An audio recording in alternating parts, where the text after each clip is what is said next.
ఇవాళ నిర్ణయానికి ఎగ్జిబిట్స్ నిర్ణయానికి దిల్రాజు గారు, అరవింద్ గారు, శిరీష్ గారు, సునీల్ గారు, మొత్తం సురేష్ బాబు గారు ఆ నిర్ణయానికి కట్టుబడి ఉంటారా?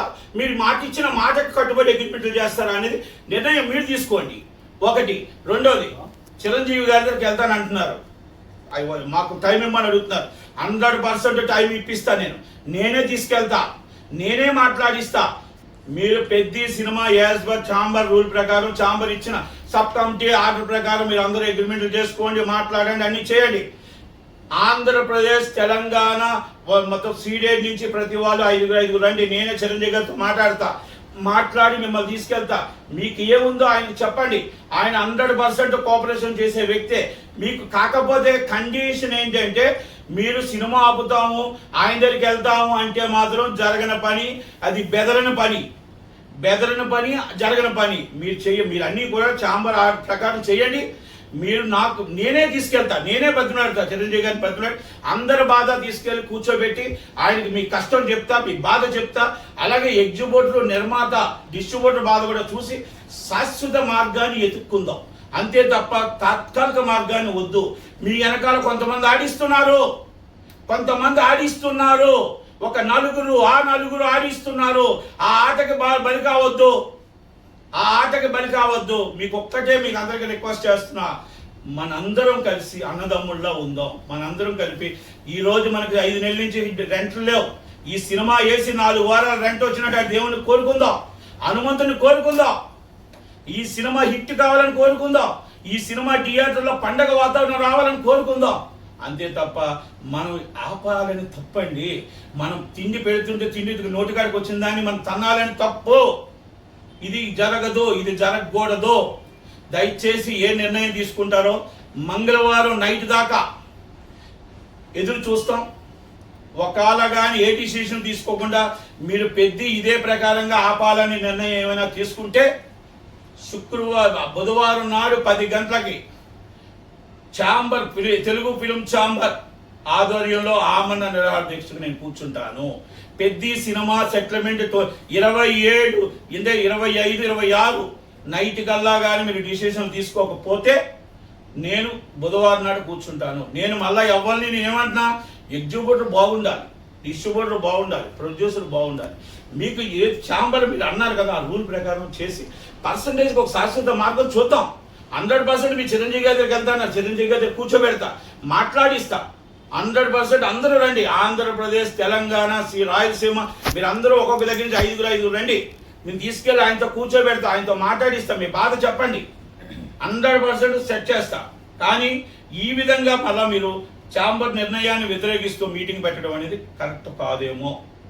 ఇది ఎందుకు నేను చెప్పవలసి వచ్చిందంటే, నిజమైన ఎగ్జిబ్యూటర్స్ అసోసియేషన్ అని చెప్పి అక్కడ మాట్లాడిన వాళ్ళు లీజ్ ఓనర్స్ ఉన్నారు. అందుకే లీజ్ ఓనర్స్ నేనేం తక్కువ పట్టట్లేదు. కానీ అదే ఇప్పుడు దిల్రాజు గారు, అదే సునీల్ గారు మరి అందరూ కలిపి ఒక నిర్ణయం తీసుకున్నారు. మరి ఛాంబర్ సురేష్ బాబు గారు నిర్ణయం తీసుకుని దాన్ని వ్యతిరేకించడం అనేది ఇది ఎంత దాకా కరెక్ట్ అనేది ఒకటి. రెండో విషయం ఏమిటంటే, ఇప్పుడు మీరంతా మీరు సినిమాని తీసుకున్నారు. సినిమాని మొత్తం టోటల్గా ఛాంబర్ ఏదైతే నిర్ణయం తీసుకుందో ఆ నిర్ణయానికి అందరూ కట్టుబడి ఉండాలి అనేది మనం చెప్పాలనేది మరి దిల్రాజు గారి FDC చైర్గా తెలియదా? అరవింద్ గారికి తెలియదా? సురేష్ బాబు గారికి తెలియదా? మరి సురేష్ బాబు గారు తెలంగాణ థియేటర్లో పార్ట్నర్ కాదా?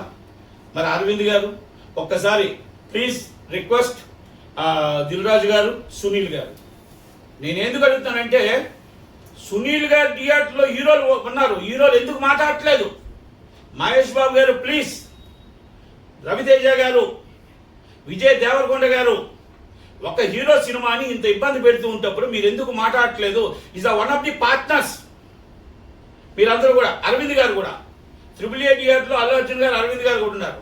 ఇది మీరు ఇప్పుడు రేపు ఉదయం పెద్ద సినిమా వస్తుంది, రేపు ఇంకో సినిమా వస్తుంది, రేపు ఇంకో సినిమా వస్తుంది. నేనేమంటున్నానంటే, సినిమాని టార్గెట్ చేయొద్దు. మనకు కావాల్సిన దాన్ని మనం చేసుకుందాం. 100% మనకు కావాల్సిన దాన్ని మీ ఎగ్జిబ్యూటర్లుగా ఇబ్బంది ఉన్నదాన్ని మనం రెక్టిఫై చేయాల్సిన బాధ్యత ఉంది. కాకపోతే అవతల నిర్మాతకు ఎంత వస్తుంది, డిస్ట్రిబ్యూటర్కి ఎంత వస్తుంది, ఎగ్జిబ్యూటర్కి ఎంత వస్తుంది చేయాలి తప్ప, ఇది కొంతమందికి మాత్రం నేను ఎందుకు చెప్తున్నానంటే, ప్రొడ్యూసర్లు అందరికీ కూడా ఒక అనుమానం ఉంది. ఇది లీజు ఓనర్లు కలిపి మొత్తం టోటల్గా కోట్లాది రూపాయల్లో మా సొమ్ము వెళ్ళిపోతుంది. మేము రోడ్డు మీద పడి నష్టపోతుంటే ఆ లీజు ఓనర్లకు ఎందుకు ఇవ్వాలి? నిజమైన ఓనర్కి ఇవ్వడానికి మాకు అభ్యంతరం లేదు. నిజమైన థియేటర్ ఓనర్కి మేము ఏ పర్సెంటేజ్ ఇవ్వడానికి మాకు అభ్యంతరం లేదు. ఇది వాస్తవం అని చెప్పి ప్రతి ఎగ్జిక్యూటివ్, ప్రతి నిర్మాత మాట్లాడుతున్నారు. ఆ మాటని నివృత్తి చేద్దాం.